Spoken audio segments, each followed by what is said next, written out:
A Alerj doa 19 milhões de reais para equipar presídios do estado. Parlamentares discutem projeto para combater roubo de bicicletas.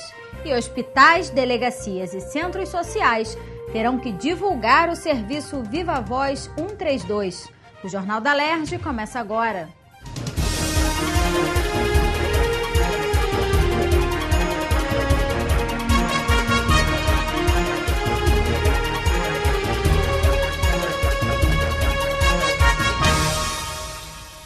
A expectativa para a entrada das unidades de polícia pacificadora no Complexo da Maré, no dia 30 de junho, está mobilizando órgãos do governo e sociedade civil.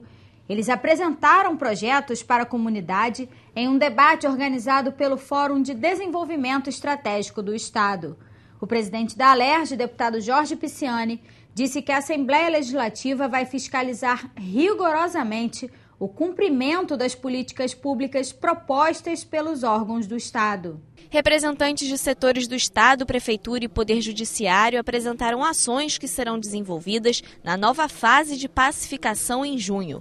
Há quase um ano, o Complexo da Maré é ocupado pelo Exército e agora ficará sob o controle da Polícia Militar. Para ajudar os moradores juridicamente, projetos do Poder Judiciário serão implementados na comunidade. Estamos levando um projeto do tribunal que se chama Justiça Itinerante. A Justiça Itinerante é uma espécie de um fórum sobre rodas. Dentro do ônibus estão o juiz de direito, o promotor de justiça, defensor público, com um certo número de funcionários da justiça e também com os estagiários. Então, no ônibus, nós fazemos o atendimento das pessoas na área de direito de família, na área de interdições e tutelas, na área de juizados especiais cíveis e, principalmente, um dos focos realmente essenciais são a transformação das uniões estáveis em casamento e a questão de erradicação do subregistro de nascimento e retificação dos registros de casamento, nascimento e óbito que eventualmente contiverem erros. Nós teremos a Justiça Itinerante nesse desenho que eu acabei de mencionar, uma vez por semana, regularmente, prestando serviço, prestando ajuda no âmbito da solução de conflitos. A gente está desenvolvendo 2 projetos para a Maré e para outras comunidades. A primeira delas é a capacitação das lideranças comunitárias, legitimadas pela própria comunidade, oferecendo a elas a capacitação em mediação para que elas, na própria comunidade, sejam as operadoras do sistema de mediação, podendo resolver seus conflitos internos, interpessoais, na própria comunidade. E o outro projeto é a capacitação de mediador e instalação de núcleos de mediação em ambiente escolar. A SEDAI também apresentou um sistema de tratamento de água e esgoto que será construído para atender a população da Maré. Até ficar pronto, foi criada uma coordenação para resolver problemas que afetam os moradores. Hoje são quase 140 mil habitantes. E o sistema de esgotamento sanitário, ele se confunde lá com o sistema de drenagem. Porque apenas com essa obra que vai ser executada mais à frente, que vai retirar todo o esgoto para a Estação da Alegria, é que vai separar do sistema de pluvial. Criamos agora uma coordenação de operação e manutenção de água e esgoto da Maré. É uma coordenação que vai ficar voltada apenas para a Maré, percorrendo e vendo todos os problemas que pontualmente a gente pode resolver com uma troca de manilhas, ou com uma desobstrução de mau porte, ou com algumas trocas de ligações, até que a obra de grande porte para a comunidade seja executada. Representando o prefeito do Rio, o secretário Pedro Paulo anunciou que serão disponibilizados 240 milhões para a construção de escolas na Maré, além de investimentos na área da saúde. Só na Maré nós estamos fazendo 19 unidades de ensino. É importante, só para a gente ter a noção dos números, nós tivemos no ciclo dos CIEPs, somente 5 CIEPs na Maré, nós estamos fazendo 19 escolas em tempo integral, então tem muito investimento sendo feito. Então, na área de saúde, hoje nós já temos 80% do programa de saúde da família, nós vamos chegar a 100% em 2016. Importante lembrar que a cidade como um todo terá 70% de atendimento do programa de saúde na família, mas nosso objetivo na Maré, em todas as comunidades pacificadas, é chegar a 100% do programa de saúde da família através das clínicas da família. Quem mora na comunidade quer cada vez mais investimentos através de ações sociais. Violência pra gente não é só violência de bala, não é só violência de arma, e sim violência de nutrição, criança na rua, fora de escola. Então a maior violência que tem, que o povo da Maré sofre, é exatamente isso, a violência social. É uma violência muito maior que cria a violência bélica. O governador do Rio participou do evento e ressaltou que a Maré possui uma topografia que permite a implantação de serviços para a comunidade. O governador Luiz Fernando Pezão também falou durante o debate do programa que está sendo elaborado para monitorar a maré através de câmeras que serão espalhadas pela comunidade. Pedi para fazer um levantamento, nós vamos fazê-lo não só dentro das comunidades pacificadas, como a gente quer fazer em bairros, quer estender na região metropolitana. Já temos experiência junto com Volta Redonda, com Friburgo, agora com Niterói. Integração da Polícia Militar, Polícia Civil, Guarda Municipal. Então aprofundar, e eu pedi levantamento de custos. Tem umas comunidades que nós vamos fazer mais rápidos. O presidente da Alerj, deputado Jorge Pisciani, elogiou as propostas apresentadas pelos órgãos e disse que a Assembleia vai cobrar a implantação dessas políticas públicas. Tem sido feitas ações maravilhosas nas comunidades pacificadas, mas de forma desintegrada, desorganizada. A Prefeitura, por exemplo, faz o maior investimento em escolas de horário integral nas comunidades. Por exemplo, só a Maré, as comunidades da Maré terão 19 novas escolas, né? São investimentos muito estruturantes. Tem 84% de ocupação no médico de família. Pode chegar a 100% com duas clínicas que estão sendo feitas. O governo do Estado está fazendo CVT, Escola Técnica, a Conlurb faz ações, a SEDAI tem projetos de investimentos, mas que a gente não conhece o calendário. Eu cobrei franca e duramente do presidente da SEDAI, que quando disser tem uma boa notícia, me diga quando começa a obra e quando termina. Nós esperamos que com um pouco mais de coordenação se avance muito mais. Eu vi, por exemplo, a subsecretaria de Direitos Humanos do Estado, falando da Casa dos Direitos do Cidadão, mas totalmente desintegrado de um projeto muito mais forte, que é da Justiça Itinerante, que tem muito mais recursos e muito mais capitalidade e uma função constitucional de poder resolver. Acabar, por exemplo, com um subregistro, né? Até adultos com idades avançadas não têm certidão de nascimento, quer dizer, não tem cidadania.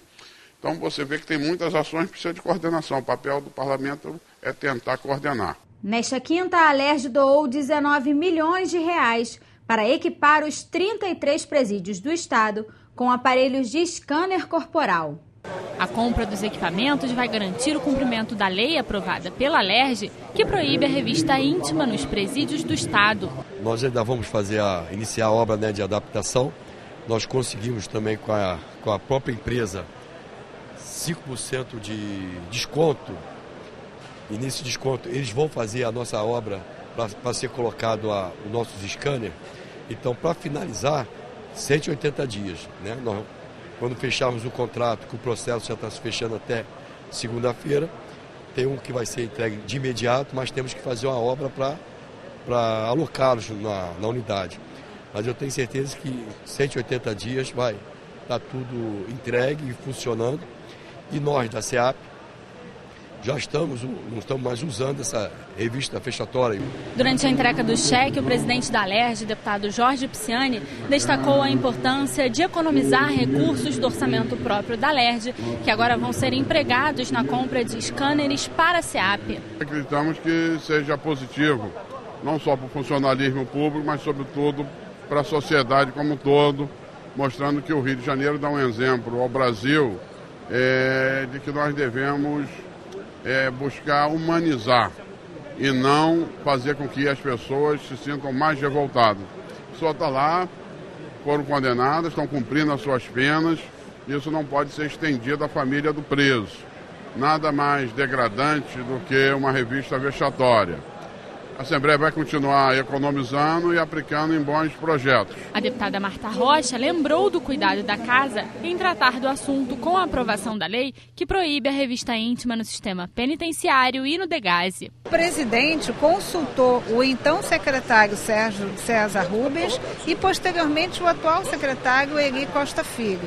E ambos os secretários disseram da importância do uso da tecnologia no enfrentamento dessa questão, né? Lembrando que essa revista atinge de um modo muito particular as mulheres. É só olhar uma fila num presídio masculino para ver a quantidade de mulheres das diferentes faixas etárias esperando para fazer a visita. O presidente da Alerj também anunciou a doação de 10 carros da frota da Alerj para a SEAP. Estamos aí numa parceria em curso com o Rio Solidário, né, e vamos anunciar aí novas medidas na área social. Estamos discutindo também com a Polícia Militar pelo menos 2 programas importantes. Um que atende os policiais acidentados, né, que tem que fazer fisioterapia, que estão em recuperação, muitos tetraplégicos, né, já que cada dia mais a profissão de policial é uma profissão de risco, né? Então nós pretendemos economizar numa ponta e aplicar para ajudar em projetos sociais relevantes. O presidente da Alerj disse ainda que pretende continuar economizando e doando os recursos para outras áreas do Estado. Nós unificamos a frota agora num veículo Nissan, fabricado aqui no estado do Rio de Janeiro, comprando dentro do programa Compra Rios, que reduz o ICMS, e com isso unificamos a nossa frota. E estamos pegando a frota anterior e doando. É muito difícil para o parlamento vender, sair por aí vendendo carro usado. Então nós estamos doando, mas doando com critério. Então o coronel Eri nos demonstrou, pela quantidade de unidades prisionais, são em torno de mais de 30 unidades prisionais, a necessidade de veículos, né? Sobretudo no momento que o Estado falta recurso, o aluguel seria muito caro para eles. Então, nós estamos doando, vamos doar, estamos na fase de revisão dos carros e nos próximos dias vamos fazer a doação de 10 veículos para a SEAP, como parâmetro para outras unidades do Estado da área social. Os deputados André Siciliano e Marta Rocha receberam o presidente da Comissão de Segurança de Ciclistas da cidade do Rio para ouvirem sugestões que possam ser incluídas em 2 projetos de lei para combater o roubo de bicicletas no estado. A prioridade é que o roubo e o furto de bicicletas sejam um tipo de crime específico que possam ser contabilizados nas estatísticas. Os projetos dos deputados André Siciliano e Marta Rocha serão analisados para irem à votação no plenário. Hoje, o roubo ou furto de bicicletas são classificados como assalto a transeunte, o que dificulta o trabalho nas delegacias e impede que haja uma ação mais incisiva das forças de segurança, já que não há dados previamente divulgados. Roubo e furto é o genérico, mas eu tenho o RO de roubo e furto de celular, de roubo e furto à residência, roubo e furto a estabelecimento comercial, roubo e furto a veículo, né? Roubo e furto de carga. Então, por que não fazer o roubo e furto à bicicleta? Hoje, a Polícia Civil tem um banco de dados, mas eu faço uma consulta a diversos filtros dentro desse banco de dados. Se eu já tenho esse título, imediatamente, com a estatística, vai me ser dado outros dados. Além da quantidade, vai me ser dado local do fato, vai me ser dado características dos autores, vai ser dado a dinâmica do evento. E hoje a bicicleta, a exemplo do veículo, ele tem um chassi. Hoje a bicicleta é um produto altamente economicamente rentável, então eu quero saber onde é que estão os receptadores. Entre as reclamações dos ciclistas também está o comércio de peças de bicicletas consideradas caras por preços bem menores. O acesso se dá na maioria das vezes pela internet. O projeto do deputado André Siciliano quer combater esta prática e estimular os proprietários a identificarem suas bicicletas. Que a gente possa também dar a nossa contribuição do Legislativo para que possamos fazer conscientização também do usuário, né, do ciclista, para que ele possa ter a nota fiscal com o número de série do chassi da bicicleta, que ele possa ter, de alguma forma, uma identificação própria da bicicleta e mesmo, como já foi dito, né, evitar também a compra de parte de peças da bicicleta, comércio eletrônico, porque isso facilita. Quem rouba a bicicleta, ele tem um comércio, porque ele tem um valor do bem. E o que a gente tem acompanhado é que os próprios ciclistas podem estar hoje comprando peças de bicicletas roubadas. Então, também saber da procedência. A gente cria também um cadastro, né, das bicicletas recuperadas nesses 2 projetos, para que a gente possa também dar publicidade para que o ciclista que teve a bicicleta furtada ou roubada possa também recuperar o seu bem. A situação das ciclovias, que às vezes não possuem iluminação suficiente e árvores podadas, contribui para o aumento do número de crimes contra ciclistas. Os praticantes do esporte pedem medidas rápidas para aumentar a segurança. Hoje a bicicleta, ela é prevista no Código Brasileiro de Trânsito. Ela é um veículo. E assim como qualquer veículo, qualquer carro, qualquer motocicleta, ela pode sim entrar para as estatísticas, pode e deve entrar para as estatísticas. O Rio de Janeiro se propõe a ser a cidade com maior malha cicloviária até 2016. Serão 450 quilômetros de malha de ciclovias. Hoje temos 380. Quanto mais ciclovias na rua, mais bicicletas na rua. Quanto mais bicicletas, você pode ter certeza, e será fato, que os roubos e furtos de bicicletas vão acontecer em maior quantidade. Todas as delegacias de polícia estão abarrotadas de bicicletas recuperadas. E pela inexistência desse título, se um detetive, um delegado da Zona Norte recupera uma bicicleta de uma vítima na Zona Sul, ele não sabe que a vítima fez a ocorrência na Zona Sul e a vítima não sabe que a bicicleta dele foi recuperada, porque entra como um simples roubo a transeunte. Então é como se fosse um roubo a carteira, um roubo a pedestre normal, um roubo a celular não. Celular entra para as estatísticas. Então por que a bicicleta não entra? O presidente da Alerj, deputado Jorge Pisciani, apoiou o projeto dos 2 parlamentares e enfatizou que há necessidade de uma discussão no Congresso Nacional para que ocorra mudanças nas leis que envolvem a penalização de menores e o porte de armas. Nós precisamos mudar essa legislação, por isso é importante que a Câmara Federal, que tem a possibilidade da legislação sobre o Código Penal, fique atento. Eu sou a favor de um desarmamento total, investimentos pesados e pena pesada. E eu sou contra a redução da maioridade penal, porque depois você tem que reduzir para 14 anos, depois para 12 anos. Mas eu sou a favor de que pague pelo crime qualquer um, seja na idade que for, que estiver portando uma arma. O projeto de transposição do Rio Paraíba do Sul vai ser iniciado no fim do período de estiagem. A informação foi passada para a CPI que investiga a crise hídrica no estado nesta quinta-feira pelo superintendente adjunto de regulação da Agência Nacional de Águas, a ANA. A transposição do Paraíba do Sul é um projeto do governo paulista que pretende desviar a água do rio para abastecer o sistema Cantareira em São Paulo, que enfrenta uma crise hídrica por conta da estiagem no Sudeste. Pelo projeto aprovado pela ANA, fica autorizada a interligação entre o reservatório de aproveitamento hidrelétrico de Jaguari, que fica no Rio Jaguari, na bacia do Paraíba do Sul, ao reservatório do Rio Atibainha, parte do sistema Cantareira, localizado na baía do Rio Piracicaba. O projeto vai mudar as regras atuais de operação da bacia, como a vazão dos reservatórios, que deve ser diminuída para garantir água na bacia do Rio Paraíba do Sul, permitindo a transposição. Somente há viabilidade para fazer essa transposição se houver uma mudança nas regras atuais de operação da bacia do Rio Paraíba do Sul. E essa mudança precisa aumentar a garantia de água para atender aos usos da bacia do Paraíba do Sul, entre eles a região do Rio de Janeiro.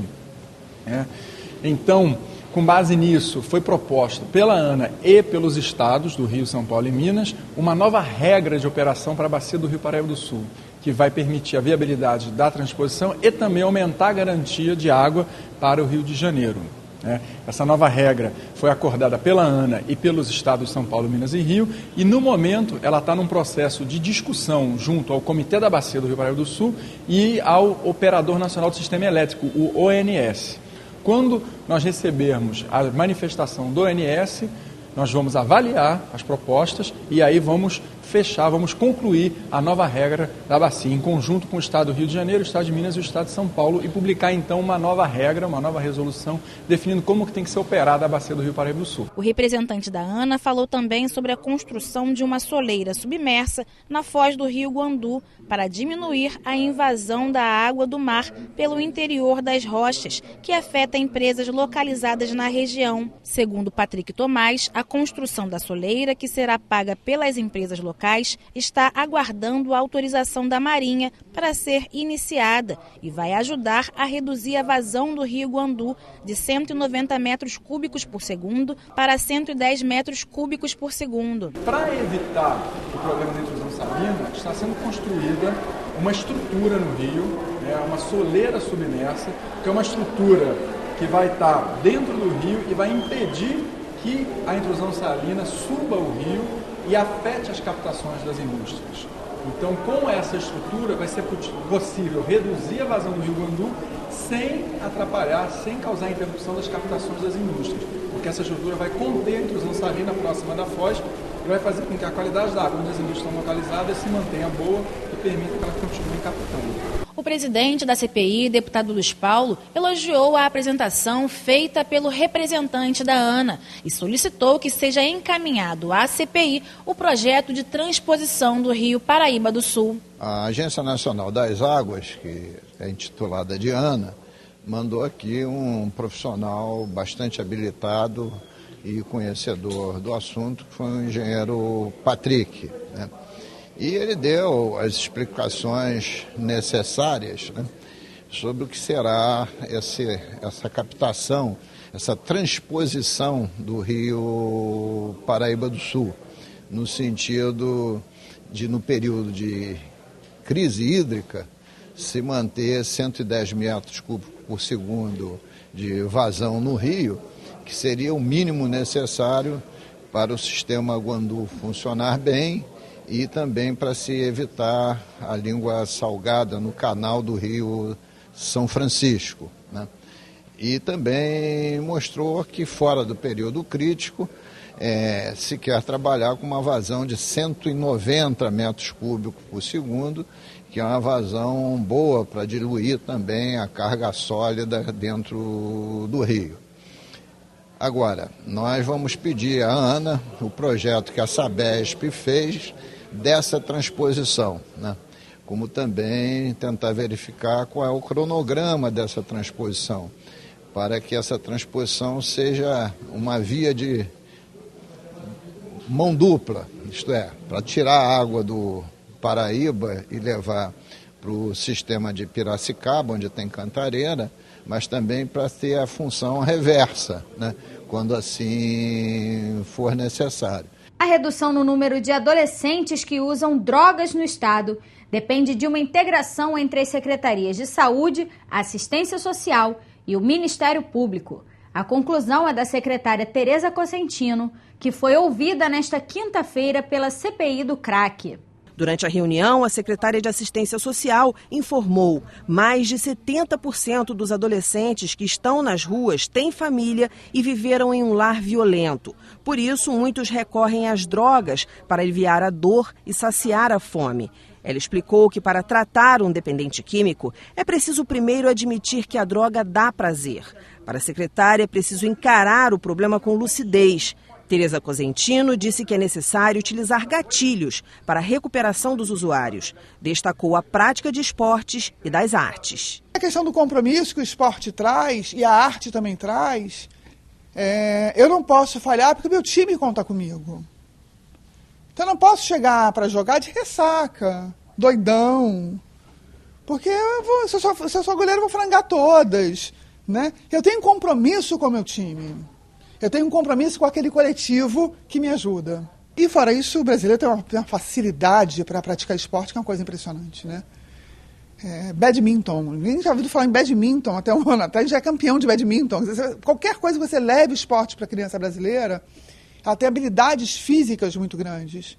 Então, muito rapidamente, ela responde e começa a ter resultado, a participar de uma competição, a ir bem na competição, a conhecer pessoas novas, do outro município, da outra escola, né? E vai aumentando sua rede de amizades. Isso tudo integra, e quando integra, certamente você reduz a possibilidade dela ser capturada pela droga. A secretária explicou ainda que no ano passado, o governo do estado criou uma secretaria especialmente para cuidar da dependência química. Ela alertou que é preciso um trabalho de integração entre o estado e o Ministério Público para a redução do número de casos. Se é a assistência social que está executando, né?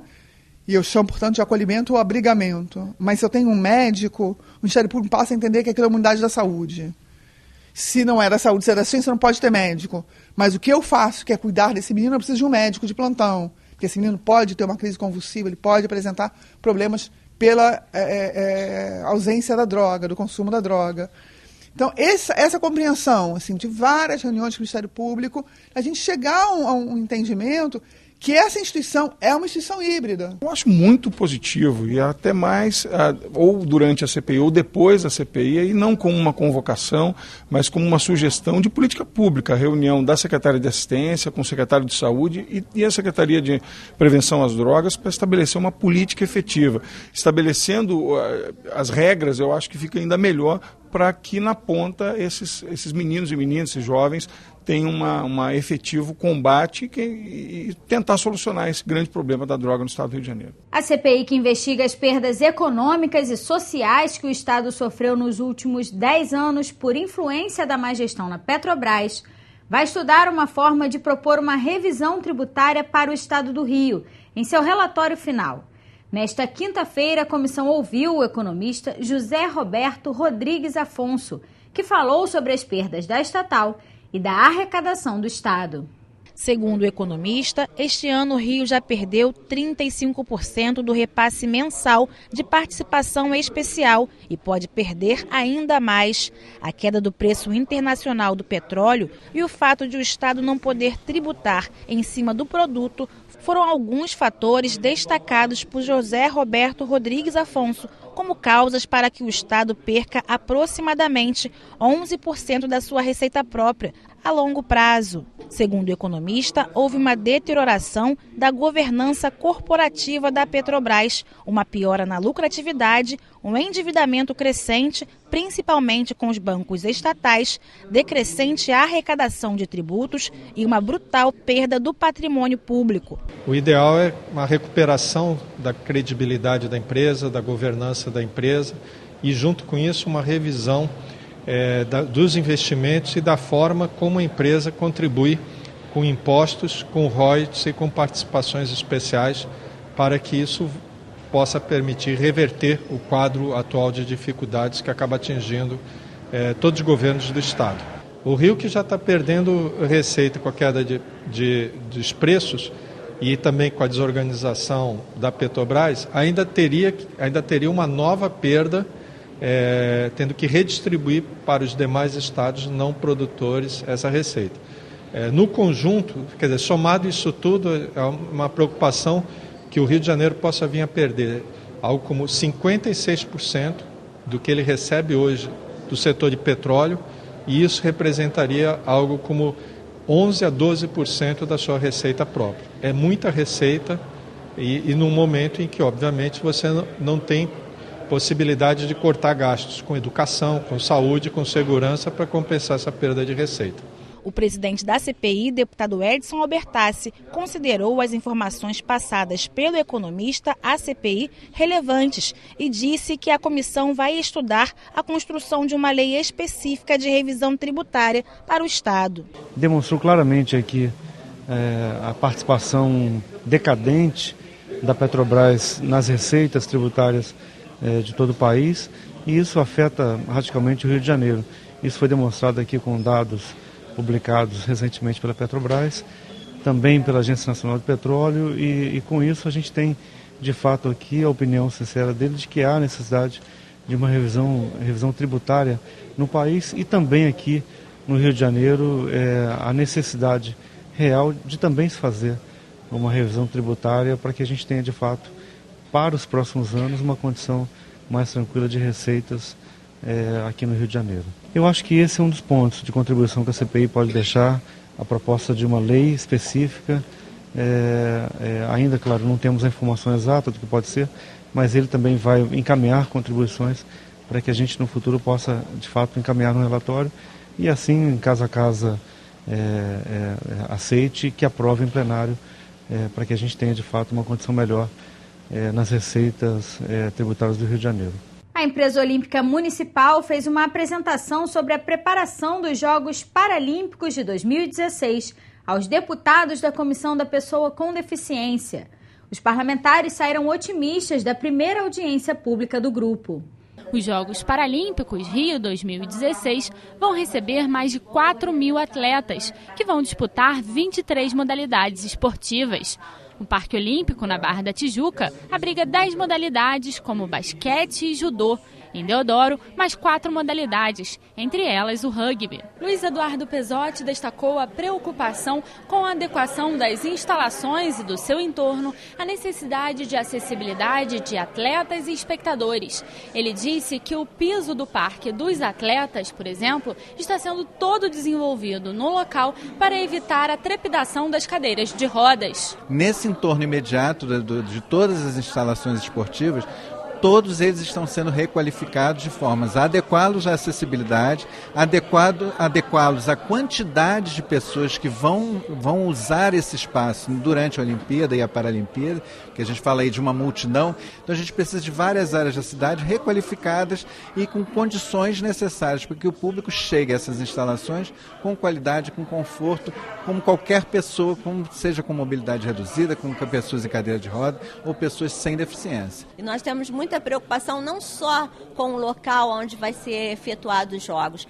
mas sim do entorno e da cidade como um todo, porque as pessoas, os atletas, os turistas, eles vão frequentar os pontos turísticos da cidade, não vai ser somente os estádios, e essa é a nossa preocupação, tanto na questão da acessibilidade do mobiliário urbano, mas também do transporte e outras coisas como restaurantes que ainda não estão aptos a receber a pessoa com deficiência. Já o presidente do Comitê Paralímpico Brasileiro disse que pretende que os Jogos do Rio sejam o maior em número de público. A meta é vender 3 milhões de ingressos para os Jogos Paralímpicos. Seria a edição de Jogos Paralímpicos com o maior número de ingressos vendidos. Existe uma série de iniciativas, fundamentalmente de promoção dos jogos. A estratégia de preços também faz parte dessa iniciativa. Os preços são muito acessíveis, você tem ingressos muitos a R$10, a R$20, podendo até dividir, dependendo da modalidade de compra. Então, a gente entende que o preço dos ingressos não vai ser impeditivo para ninguém. O presidente da comissão, deputado Márcio Pacheco, destacou as diferenças com a preparação dos Jogos Pan-Americanos. Sem dúvida nenhuma, mudou a visão do poder público em relação à atenção do legado para a pessoa com deficiência, quando voltou os olhos para a Paralimpíada. O legado do Pan-Americano não foi bom. E o que me pareceu nessa apresentação, que obviamente só se concluirá no advento da própria Olimpíada, é que a visão mudou. Há uma atenção muito maior do poder público para a acessibilidade, para as pessoas com deficiência, para os atletas e para o legado. A Comissão de Habitação da Alerj ouviu nesta quinta-feira o secretário estadual de Habitação, Bernardo Rossi. Ele falou sobre os projetos desenvolvidos pela pasta e anunciou investimentos de R$100 milhões em Itaboraí, além da construção de 700 unidades habitacionais ainda este ano.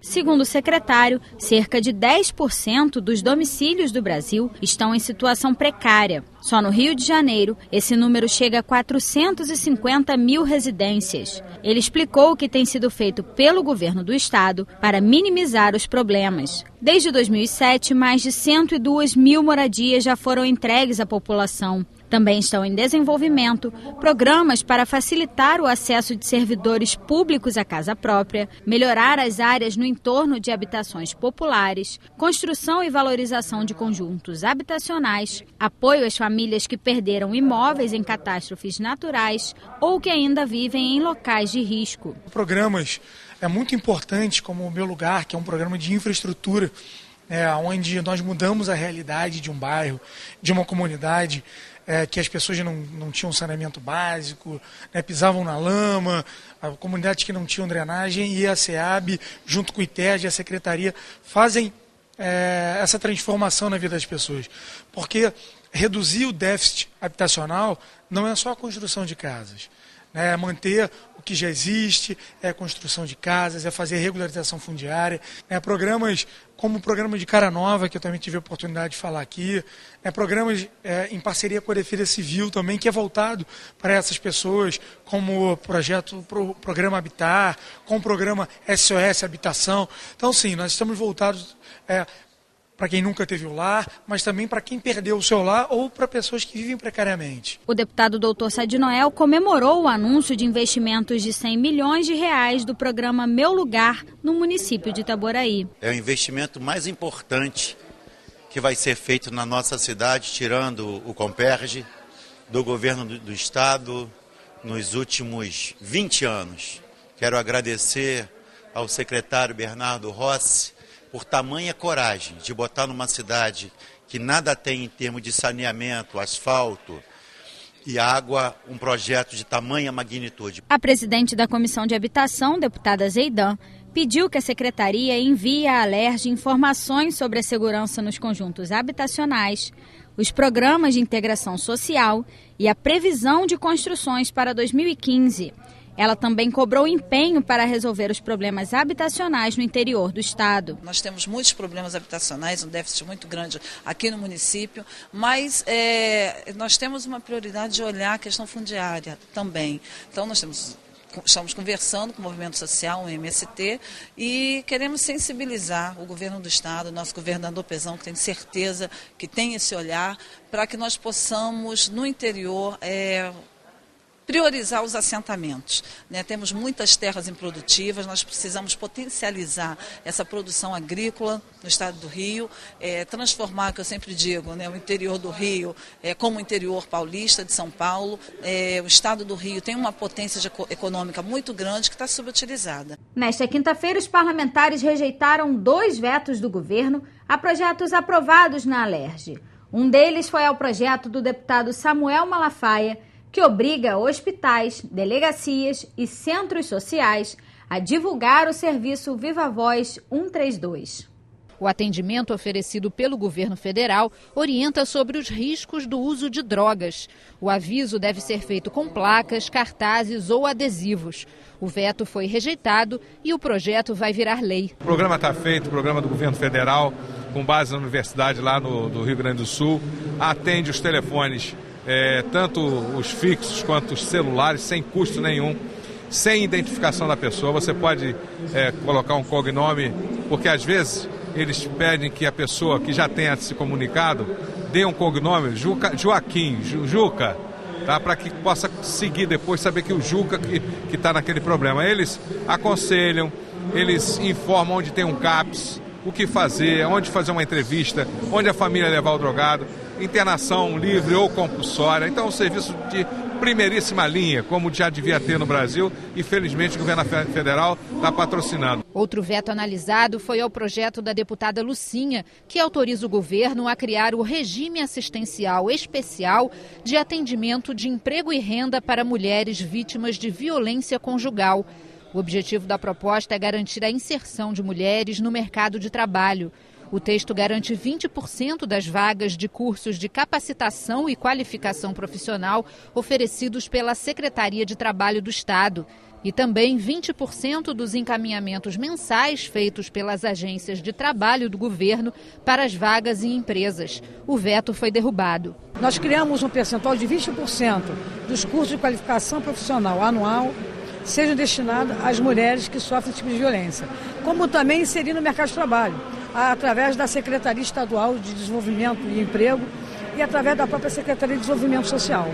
E isso é importante porque todas essas mulheres inseridas no mercado de trabalho, elas vão ter independência, vão poder sustentar os seus filhos fora daquele ambiente de maus tratos, de violência. O projeto da deputada Márcia Giovanni garante que as provas físicas nos concursos públicos sejam adaptadas para pessoas com necessidades especiais. A proposta foi aprovada e segue para sanção ou veto do governador. Uma pessoa vai prestar um concurso para a Polícia Militar, ou para a Polícia Civil. Ela tem uma certa deficiência. Como que ela vai competir correndo uma prova de 200 metros? Passou em toda a primeira etapa e vai ser eliminado porque ela não consegue essa prova de 200 metros. Então, o que a gente quer é que seja revista e seja readequada às necessidades dessa pessoa portadora. As salas de cinema do estado podem ser obrigadas a exibir propagandas que mostrem as consequências do uso de drogas. O projeto do deputado Vaguinho foi aprovado em primeira discussão e retorna ao plenário para a segunda. O Jornal da Alerj fica por aqui. Você pode acompanhar a programação também em nosso site e pelas redes sociais.